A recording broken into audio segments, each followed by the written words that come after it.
I was born into an ordinary family.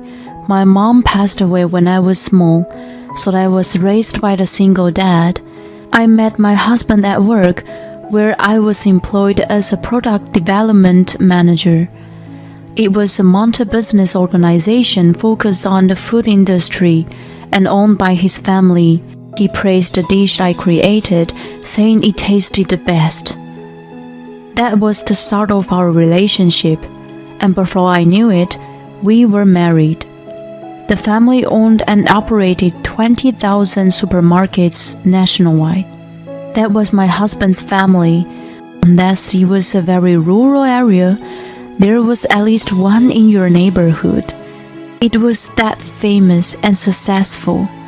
Moreover, they branched out to the restaurant business and shopping center operations. They were rumored to be the best in the industry.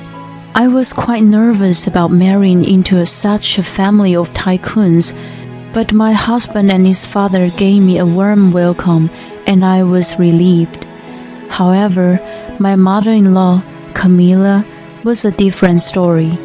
She was very proud of her status being the wife whose husband was in line to be the next CEO. She saw me, who was raised in a single-parent household with an ordinary background, as a stain in the family. It was natural for her to ignore me, who had a lower status than herself. I was treated as an insignificant person. Her way of oppressing me was terrible. I managed to put up with it. However, it escalated by one incident. My menu design was chosen to be used for one of the popular restaurants in a shopping center where the family managed. I graduated from a design school, which I applied to my current job, so I was a little confident. Camilla also studied a bit of design before, but her entry was included in the first round. "I let you win this time. You should thank me." She was mortified by losing against me and acted like a sore loser. She started resenting me since then. She couldn't stand me in the spotlight, and her harassment got worse and worse. To begin with, she had only taken a short design course once. I think she was too arrogant to assume that she couldn't have won against me, who had studied hard and learned the skills in school. She started visiting my husband, Wayne, and me at home, just to say sarcasm and petulant insults. "Sally, you haven't cleaned off the dust before the shelves." Soon as she entered the house, she looked for anything against me to say. I always had the house ostensibly tidy and neat, so she looked for tiny details like behind the shelves.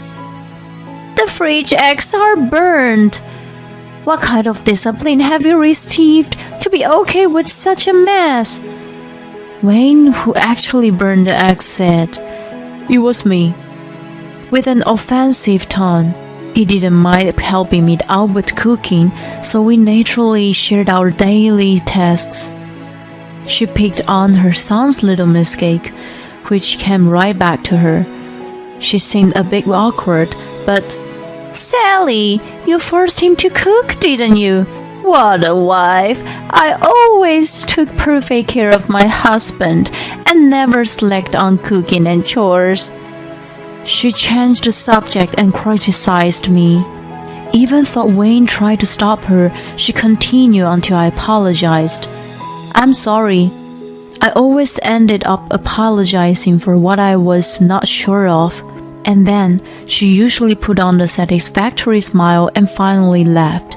Wayne understood my hardship and was also tired of his own mother. "I'm sorry about her." He apologized to me every time. "No worries. I just need to put more effort into housework. It's true that I'm giving you a lot more than I should." "No way. It's her fault, no matter what. I need to protect you more." I had to confront him and tell him that he was doing his best. He had consulted with his father about his mother's harassment, but I supposed he had forgotten about his busy schedule. From the way, she hadn't changed a bit. Well, I just needed to not take it too seriously. I had hoped that she would be softer as he aged, so I had never imagined that she would do something like that. When Wayne's cousin had a baby, a celebration was planned. Thanksgiving Day was chosen for the occasion.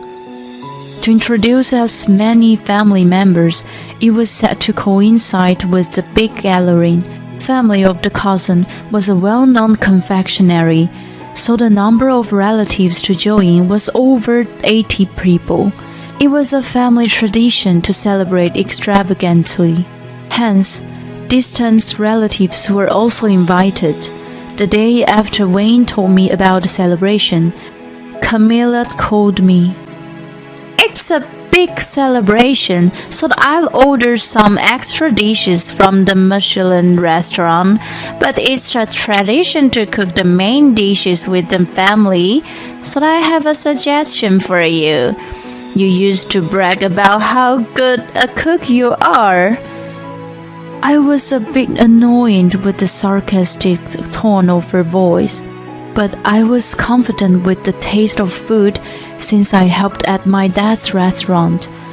Wayne also praised that I was a pro chef. I remember that I did mention it to her a while back. "Don't embarrass the family, okay? You're in charge of the turkey and stuffing." Before I could answer, she hung up the phone. I let out a sigh and thought she was just being her normal self. I rearranged my schedule until the day and started searching for the recipes. My turkey was going to be compared with Michelin's dishes, so I must choose my ingredients carefully. I felt burdened with the nuisance. Then came the Thanksgiving Day. Camilla usually tried to meddle with me from time to time, but she had been quiet since the call. I was feeling very uncanny. After all, it was the calm before the storm. At 11 a.m., I was working at the office when I got a call from her. That event was in 2 hours at 1 p.m., so she must have been busy overseeing the final setup. I worried that there was something wrong. I answered the phone feeling unsettled. "I tasted your turkey and stuffing. I can't let anyone eat something so disgusting. I didn't know you could only cook nothing but a supermarket ready-made food. Rats won't even touch it." She immediately yelled over the phone. Wait. Some ready-made food was at a high level, and she was a part of the family who was selling exactly that. She, of all people, shouldn't have made fun of supermarkets, right? "It was so bad that I threw them away after taking a bite. You better prepare another one. Don't you dare go and buy from the supermarket. It's gross." I couldn't quite grasp what was going on while she continued yelling in high-pitched voice. I said in my confusion, "I'm working at the office right now. I'm in the middle of rushing to finish a job that came in the last minute." I started my current situation. "I don't care. We don't have time. You better come over here and prepare something right away. That's your important job." She was out of control. There was something she had misunderstood. She must have not been informed that there was a change with the person in charge of cooking today. I did take up the task, but I was assigned to another job for a reason. Threw away the turkey? It was prepared by... I tried to clear my mind and calmly said, "Please listen. I've been working at the office since this morning. I was no longer in charge of cooking, so I had free time." "What? Then who made that?" She sounded stunned and was having a hard time understanding. I heard her gasp, and "What are we going to do? We only have 2 hours left," she ranted. "Whatever you want to do, it's already too late." "This is your fault. You didn't inform me. You must do something, or else I will tell everybody you threw out the turkey away." She became hysterical when the reality bit. I couldn't have her telling everyone such a lie, so I had no choice but to rush to my in-laws' house. The road was heavily congested by the holiday traffic. When I finally arrived, it was a little past noon, about 1 hour before the event. I had already told Wayne about the call. So he hastily ran over to me, looking pale. "All the dishes are set up except the main. It's thrown in the trash, and everyone is confused as to who could have done such a terrible thing," he explained to me as we entered the room, where the atmosphere was as tense as a crime scene. Camilla must have been desperate, that as soon as she saw me, "It's her, Sally, who threw it away. It's say that the murderer returns to the scene of the crime. She wasn't here before, so she must be the culprit." She started yelling incomprehensible things. I could foresee what was to come, so I asked Wayne for a favor. The turmoil of Camilla continued. "What have you done, Sally? Just because you're from an ordinary background, you don't have to resent a distinguished family. It's disgusting that you would go to such lengths. You are evil," she screamed at me. Around us were Wayne's grandmother, aunts, uncles, cousins, their wives, and other relatives, who had gathered hearing the commotions. They all looked at me with reproachful eyes, believing what she had said. I calmly explained. "It wasn't me who trashed the dish. I had no reason to do so." Camilla quickly objected. "Who else would do such a thing? Only an ungrateful person like you can spoil the celebration," she ranted. I kept my cool and calmly denied her delusional accusation. "I was working at the office this morning. If you don't believe me, please check with my colleagues." That's when Camilla called and told me that she threw away the food. "How dare she! Not only she looks down on me, but she accuses me of such a terrible sin." She appealed to everyone around us while she pretended to cry. I wouldn't have thought that anyone would believe her performance in the normal case, but this was different. Camilla, who had been a member of the family for the past 20 years, had more trust compared to me. The blame was still on me. Undeterred, I retorted, "That's ask my colleagues to prove that I was at the office all morning. Then I will be cleared from the false accusation." It would prove Camilla's lie. When I decided to fight back, the savior I had been waiting for appeared. "I asked Sally to take some of my jobs. It was an urgent request, but she took it up willingly." It was Jim, my father-in-law. Behind him stood Wayne with a relieved look on his face. Right. I had asked him for a favor to get a hold of his dad earlier. Jim was going to miss the celebration because his business schedule was packed. When he heard that I was in trouble with his wife and relatives, he rushed back home. I was confident to clear my name without him.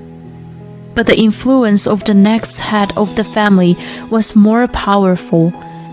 Yea, let the counterattack begin. His explanation turned all the suspicion to Camilla. "Sally, is it true what she said to you over the phone?" he asked. "It is." Camilla tasted the food and thought it was disgusting, so she threw it away. She said I could only cook nothing but a supermarket ready-made food. Rats won't even touch it. Isn't that right, Camilla? Relatives clamored. Camilla's face was getting whiter. Really? We don't treat our products as food for rats? Jim's words caused a stir among the people. Suddenly, a sob ran out. It was one of the cousins, Emily, who was holding a baby. I practiced cooking very hard for today, but how terrible it turns out this way. My husband praised it and said it was delicious. She lost her face because of Camilla's confusion.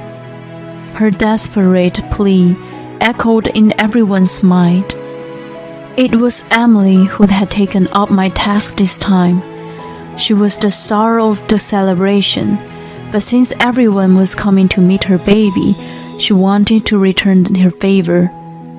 She told me that she wanted everyone to enjoy her food. I readily agreed and taught her how to cook. After Jim, who was usually strict about the taste, gave thumbs up, we welcomed this day. She told me to keep it secret as she wanted to surprise everyone, but I didn't expect her to keep it from Camilla, who was in charge of the celebration. Never mind. Emily's food was bad? That was why you threw it away? Right? Camilla was agitated by Jim's rage. No, I didn't know it was Emily's. Shut up, whoever made it. It's unacceptable to just throw away food. Besides, Emily is one of the chefs who works at my restaurant. You're saying that my taste is wrong for letting her work there? No way! I never meant that way. It was too late to deny it now. You did it yourself. Emily worked at a Japanese restaurant in a shopping center, where Jim managed. Even though it was a traditional American cuisine she had to cook this time, her skill was top-notch. Although I was the one teaching her at first, she easily surpassed my skill in the perfect roast. She had to teach me French cuisine at the end. Moreover, her French cooking had been endorsed by Jim. Camilla had no talent in cooking to have criticized Emily's food. She actually had weird taste buds. She once told me, "Not enough sugar in these mashed potatoes. You should add lots of sugar to the meat sauce." She once gave me misguided advice from a superior point of view. Yes, Camilla had a palate that made all her dishes very sweet. Jim, while reflecting on his own ignorance in spoiling his wife, "I guess everything tasted bad except for sweet food," he sighed. Camilla begged for Jim's forgiveness, but it was not him she should have apologized to. It was Emily. "Camilla, you're apologizing to the wrong person. Besides, throwing away perfectly good food is unspeakable. Apologize to the people who favor the food I create." I blurted out of my frustrations. Camilla showed no remorse and grabbed my shoulders with a menacing look on her face. "I thought it was yours. The food made by the low class from a single parent like you shouldn't be served on the upper class table. If I knew it was Emily's, I wouldn't have thrown it away. It's all your fault. You conspired this." It was Wayne's aunt who scolded Camilla's obscenity. "You know I'm divorced, right? I can't believe you look down on single parent. I guess you think I'm despicable too? Besides, there are few single parents here. You're degrading us all, right?" She went hard on Camilla. "No, that's not it. I'm only talking about Sally," she argued, but the aunt's anger hadn't cooled down. Enough hearing from you. I see your true color now. I've never liked you anyway. You've always been so pretentious. Camilla trembled and crumbled down to the floor. At that point, a deep roar filled the room. What's all this fuss? I was looking forward to the celebration. The voice of dignity was an old man in a wheelchair. I couldn't remember who he was, but Wayne noticed my confusion and said, You met him at our wedding. This man of all people was the current CEO and the grandfather of Wayne. It is unforgivable to throw away food. Every dish is filled with the chef's heart and soul. Anyone who treats it with disrespect should be prepared to suffer the consequences. He spoke quietly, but with a tone of persuasion, and continued. My late wife, God bless her, struggled to eat when she was a child. Her family was poor. She caught fish and wild rabbits herself to eat, but she eventually became ill. At such a time, a farmer she knew brought pumpkins for her. The sweetness of the pumpkin reminded her of the late grandmother, whom she lost earlier that year. At that moment, she felt the presence of the Almighty. Everyone was listening intently to the narrative of the head of the family. Every food is cooked with the feeling of those involved. She often said fondly that she was comforted by the kindness of the ones who prepared them. He stopped there and looked at each person in the room, and then continued to say, It's unthinkable for the family who has been trading various foods to mistreat them. Surely, none of this is so disgraceful. Of course not, Jim replied, and everyone else nodded in agreement. Camilla was the only one who was frozen in time. After this incident, Jim realized that she wasn't good for him and the family, and decided to divorce her. There was no one who upset his decision. Camilla, who was proud of her status, understood the absolute authority of the head of the family and didn't fight against divorce. Not only she ruined the celebration, but her misconduct with the food was heavily blamed. She could do nothing but weep and apologize. She received a small amount of alimony and was kicked out of the house. Afterward, she moved into a public nursing home. She was famous for being pretentious, so the rumor of her being kicked out of the family spread quickly, and no one in the home wanted to be friends with her. For someone who had her share of extravagance of all those years, it must have been such a humiliation. She brought what goes around comes around onto herself. It was way too late for her to regret what if. I feel no sympathy toward her, following my grandfather-in-law's teaching. With gratitude for food and love for my husband, I prepared a meal for Wayne today. I'm Nancy, 48 years old. I've been living with my husband and his mother since a few years ago. Nancy, do you know where my socks are? I want to go for a walk, but I can't find them. Gwen, are you wearing 2 socks on your right foot? Oh, you're right. No wonder it was uncomfortable to walk. We start living with her when she is diagnosed with dementia.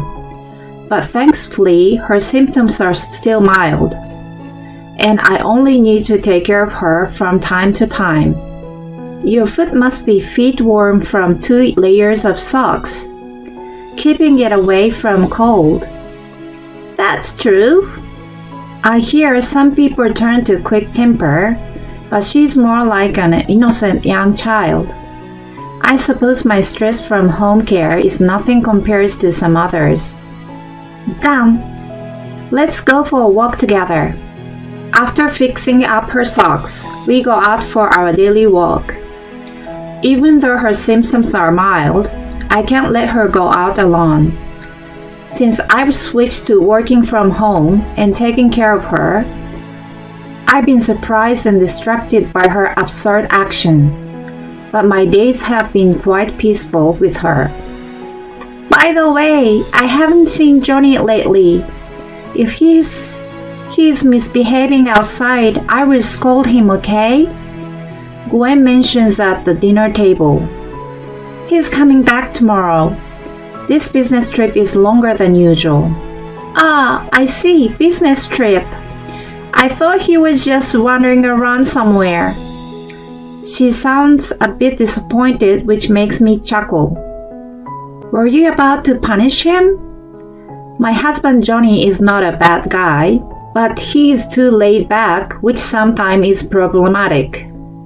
He easily gets lost in time with work or hobbies, and he is irresponsible with money as well. I have to give him his allowance bit by bit, otherwise he spends it all at once. It's been Gwen's role to scold him every time I'm troubled. She used to be a scientist. She has a striking way of grilling Johnny with her logic, and it's entertaining to watch him unable to counter. I suppose my relationship with my mother-in-law is much more harmonious compared to some others. Hence we are able to live peacefully together. In spite of that, as Gwen mentions, Johnny has been absent from home more often. He says he's working harder as my income is reduced due to the change in my work style. But I have mixed feelings. That's because our financial status hasn't been affected since we moved in with Gwen and there is no rent to pay. I would rather have him spend more time with his mother, so I want him to come home sooner than later. He has been coming back quite late and having more business trips in these 3 months. When he's finally back this time and I'm taking out his laundry from his suitcase, I found undershirts that I haven't seen before. Hey, where did you get these undershirts? What? He looks trivially surprised by my light-hearted question. They were in your suitcase. They didn't look like the ones I bought for you, so I was wondering. Oh yeah, I bought them. The ones you packed were old, weren't they? They were torn. Really? I packed everything new. Did you tear them? Are you sure? Maybe they were poorly made. Oh, I see. His suspicious behavior makes me skeptical. Patch, don't you think it's strange? I speak to Patch, the stray cat who has been adored by Gwen. He's now friendly with me too. Well, he only meows when I speak to him. I checked thoroughly afterward, and I smell a scent of perfume too. Is it an affair? When I rub Patch's fluffy stomach, he pats me back with his soft paw. Are you comforting me? In that case, let's investigate. Oh my God, Gwen! Were you listening? If you have a doubt, act right away. Don't worry, he's careless, so he's incapable of hiding anything. There must be pieces of evidence left behind. She chuckled. Have you already made the assumption that he's cheating? I wink at her, but I decided to hire a private detective. Of course, I'm going to prove that he's innocent. However, no way. I can't believe my eyes looking at the report. When Johnny is back from his business trip and laying on the sofa, I ask him quietly, I have an important talk with you. He seems to sense my seriousness and sits up on the sofa. Do you have something to tell me? What? He flusters, which makes me sigh deeply. Do you have something to tell me? What's going on? You have something to say, don't you?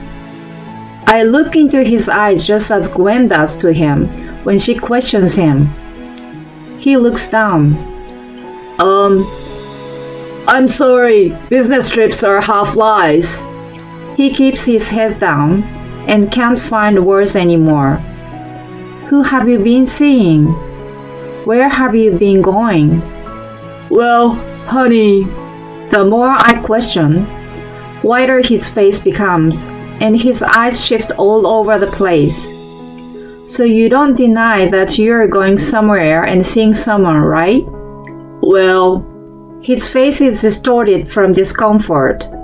I stare at him with heaviness in my chest. Do you spoil her child? what? How do you? He's now pale as a ghost. I asked you about your undershirts the other day, right? Afterward, I went through your suitcase and noticed a slight scent of perfume, so I had you follow. I showed him a picture of him, his girlfriend, and her child smiling. I had a fling out of my drunkenness 10 years ago. As soon as I found out she was married, I never contacted her.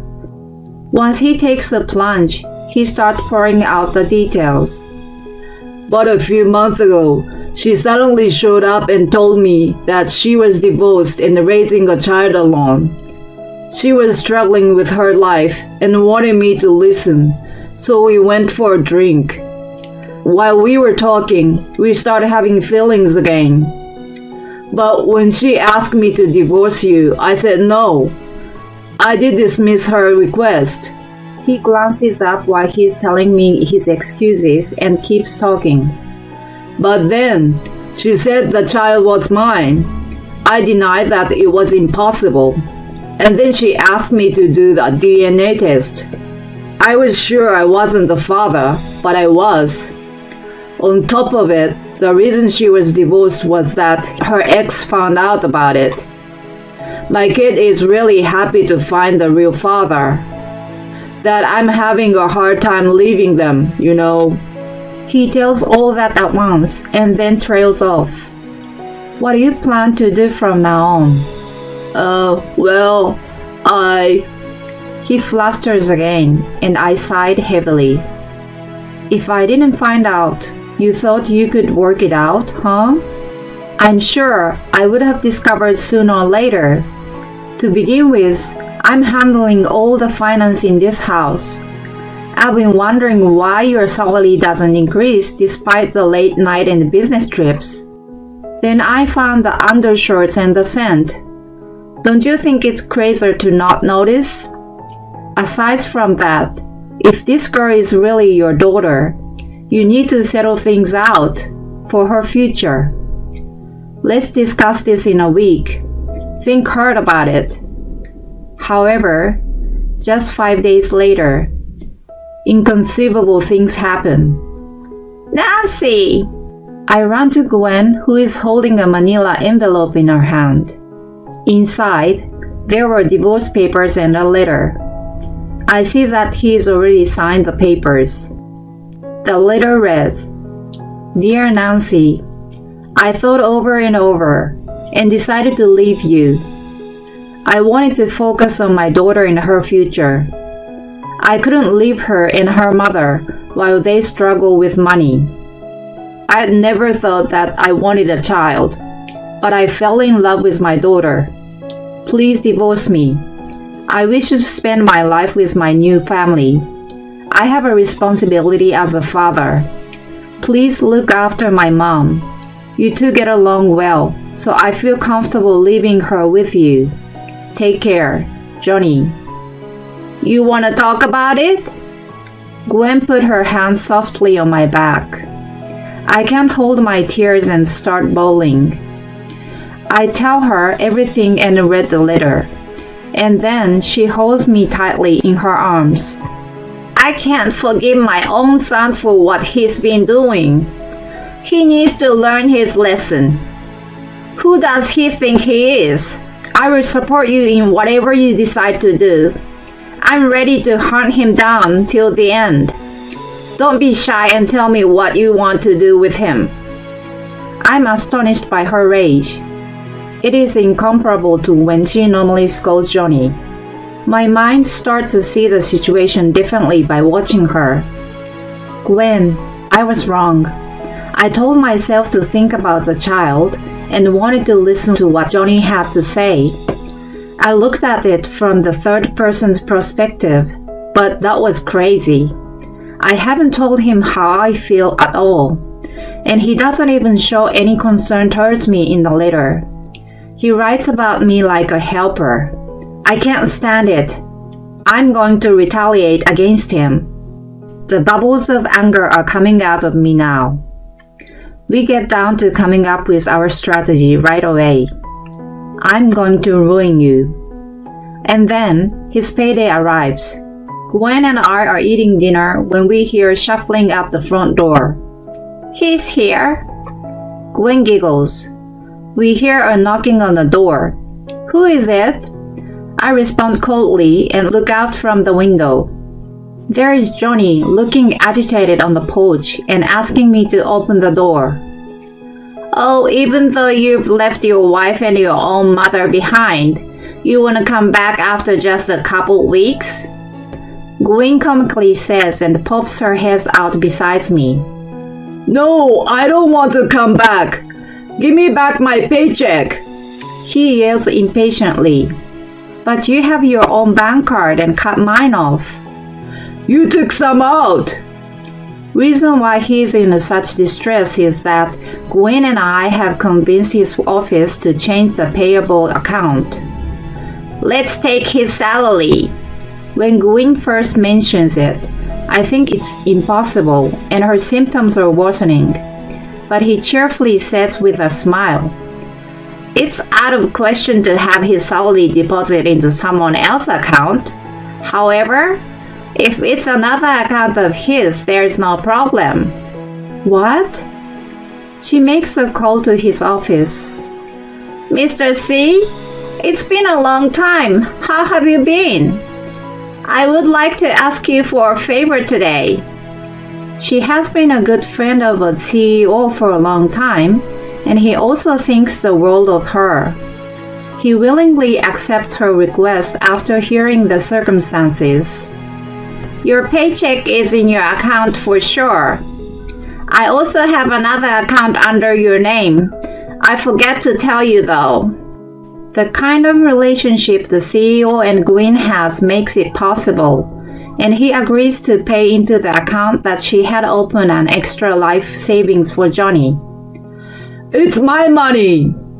"Yes, it's your salary. And as long as Nancy is your wife, you must pay her a portion from it." "What?" He is stunned by Gwen's reply. "Johnny, I still have a divorce paper. I haven't signed or submitted it. We are still married." "Why?" To be honest, I have thought to get it done and over with immediately, but Gwen and I realize that it's worth staying married while we go through our plan. I'm saving the divorce papers for the time being. If you really want to divorce, you shouldn't just leave it to me, but make sure that I sign and submit it, you know. That's all I say and draw curtains and walk away from the window. Of course, the door lock has been changed and a sturdy bolt lock as well. All the windows are shut and locked, and the video surveillance is installed and working normally. Johnny walks around the house and sees if there is any opportunity to get inside, but he gives up in the end. "Here, you can use it for whatever you want." "No way!" Gwen passes me an ATM card, but I don't plan to touch the money. My own paycheck is enough to live for now. Even though I take it from her hand, I immediately put it in a safe place.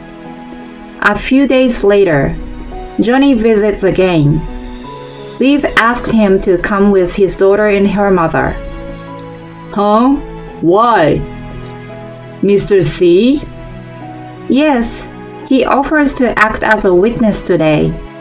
We have a DNA test kit for a legal paternity.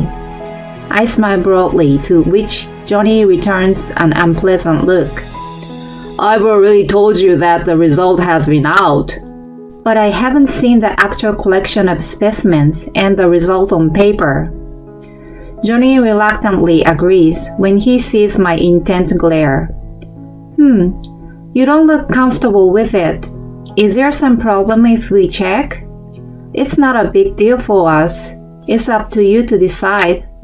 But we have told you that we will change back the account and finalize the divorce if you agree to one request, right? Our request is to take the specimens in front of us and prove the paternity of your daughter. Mr. C is here to be the witness as mentioned before. Okay. Just do it and get it done with. As long as this ends here, I don't care. Johnny sighs heavily and grabs the test kit, but his girlfriend looks white as a ghost. Oh, why? Are you leaving? She backs away slowly, roughly pulls her daughter's hand, and without a word, she turns around and runs out the door. Wait! Johnny is stunned by her escape. Her action proves that she has been lying, but we're not done with Johnny. Gwen says to him, who is left alone in shock. If it was me, I would take the test and pocket the money for now, and then before the result is out, I would plan an escape. Maybe she's not that clever, is she? She laughs out loud, to which I make a mental note. Dementia or not. Never step on the wrong side of her foot. But what do you mean, my child? Did she really test your specimens? I waved the additional report from the investigation. Your girlfriend gets around. It's amazing that she approached every single guy she has slept with around the time she conceived. But true love is only one. She has been together with a guy since high school who is currently unemployed. He seems to be the father. No, that can't be. Why don't you go and check? His current address is on the report. He scowls at me and hastily runs out of the house with the report in his hand. Such a fool! Gwen shrugged her shoulder. We thank Mr. C for coming all the way amidst his busy schedule. He gladly accepts the gift of wine and gives us a big hug when he leaves. We throw away the DNA test kit as it is useless now. Later on, Johnny comes back knocking on the door. We look at each other expectantly with wide smiles. I'm told she's not my daughter. On top of it, my saving is all gone. She keeps denying it even though I show her my bank statement. The porch light shone a disappointed Johnny like a spotlight in the dusk. Gwen and I watch him in despair and smile discreetly. And what do you want now? Gwen asked, holding her laughter. What do you mean? He mumbles like a little boy, but she doesn't hold back. This is a house of a wife and a mother you have left behind. You have left on your own will, so I can't let you come back just because you change your mind. Mom! Mom? Who are you calling that? We are like strangers as soon as you get divorced. Besides, I have a very precious daughter who is willing to look after me even though I have troublesome dementia. I doubt that there is a son who can abandon his sick mother anyway. Johnny tears up with a grim look on his face. On the contrary, I tear up from the happiness of being called a precious daughter. Please take the envelope in the post and leave. The money you need for the time being is separated into smaller envelope inside. If you use it all at once, you won't last until your next paycheck. Be careful. You will get the full paycheck from next month. Nancy, You're the only one for me, after all. If you still care about me, we can restart, can't we? His face brightened up, but I have absolutely no intention to do so. That envelope is my last kindness to you. Take care of yourself. Wait, please. It was all my fault. I will never ever make the same mistake. Please forgive me. With a bang of the door, he is shut out by Gwen. After that, we sold the house and moved out. Gwen makes me her legal guardian before her dementia worsens, and I'm now able to move all the assets as I wish. Her meticulousness renews my respect for her. She has chosen to live at a residential care facility, and I have my own apartment nearby. It gives me peace of mind to be close to her. I'm back to my full-time work now. As soon as all the legal matters and the relocation were done, I finally submitted the divorce paper and demanded alimony. Gwen has forced the lawyer to collect all the money in Johnny's extra savings account, which she had opened for him, and Johnny gave up without a fight. I'm a bit sad about losing the status of her daughter-in-law, but Gwen and I will continue having a great friendship.